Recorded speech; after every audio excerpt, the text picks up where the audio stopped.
नमस्ते दोस्तों, आप सुन रहे हैं शब्द से सुने वो आवाज़ जो दिल से निकलती है। आज मैं आपको एक ऐसी कहानी सुनाने जा रहा हूँ जो शायद आपकी अपनी हो। एक ऐसा प्यार जो कभी कहा नहीं गया, एक ऐसा रिश्ता जो मौन में पलता रहा। वो कॉलेज का पहला दिन था। मैं नए माहौल, नई किताबों और नए चेहरों के बीच कुछ ढूंढ ही रहा था कि मेरी नज़र क्लासरूम के एक कोने पर पड़ी। नीली कुर्ती में बैठी वो लड़की किताब में डूबी हुई, मानो सब कुछ पढ़ रही हो सिवाय मेरे। मेरे कदम रुक गए थे। मैं थोड़ा झिझक के साथ वही पास वाली बेंच पर बैठ गया। वो चुप थी और मैं भी। इसके बाद हर दिन की एक आदत बन गई। मैं जानबूझकर उसी समय लाइब्रेरी जाने लगा, क्योंकि मुझे पता था वो वहीं मिलेगी।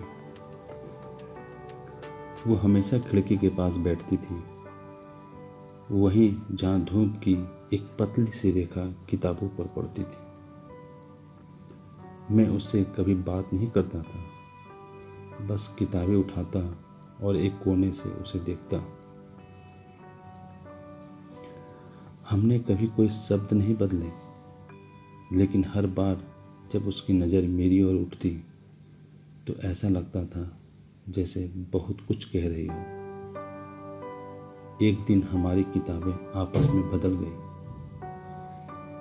मैंने वापस लौटाई, वो मुस्कुराई, और बस वही एक मुस्कान मेरे लिए उस दिन की सबसे बड़ी बात थी। कभी कभी मैं अपने मन में उससे लंबी बातें करता था। तुम इतनी शांत क्यों हो? क्या तुम मुझे देखती हो? अगर मैं कह दूं कि मैं तुम्हें पसंद करता हूँ, तो क्या तुम हंसोगी या चली जाओगी? मेरे सवालों के जवाब सिर्फ मेरे ही पास थे, क्योंकि मैंने कभी उससे पूछा ही नहीं। एक दिन बारिश हो रही थी। कॉलेज कैंटीन में सब भीग रहे थे, हंस रहे थे। वो वहीं थी अकेली, एक कॉर्नर में बैठी, भीगी किताबों को बचाते हुए। मैं पास जाकर छतरी देने ही वाला था, लेकिन फिर रुक गया। डर था कहीं मेरा एक कदम वो दूरी ना मिटा दे जो अब तक इतनी प्यारी लगती थी। कॉलेज का आखिरी दिन आ गया। हर कोई दोस्ती निभा रहा था। फोटो, गले मिलना, रोना, हंसना। वो थोड़ी देर बाद आई।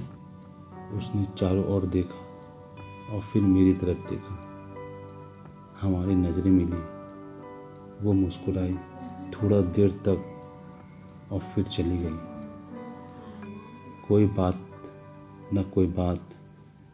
न अलविदा, बस एक मौन जो शायद बहुत कुछ। आज इतने सालों बाद भी कभी कोई नीली कुर्ती में दिखे या कोई किताब की दुकान में लड़की किताबों में डूबी दिखे, तो उसकी याद आ जाती है। उसने कुछ कहा था, फिर भी शायद उसने सब कुछ कह दिया था।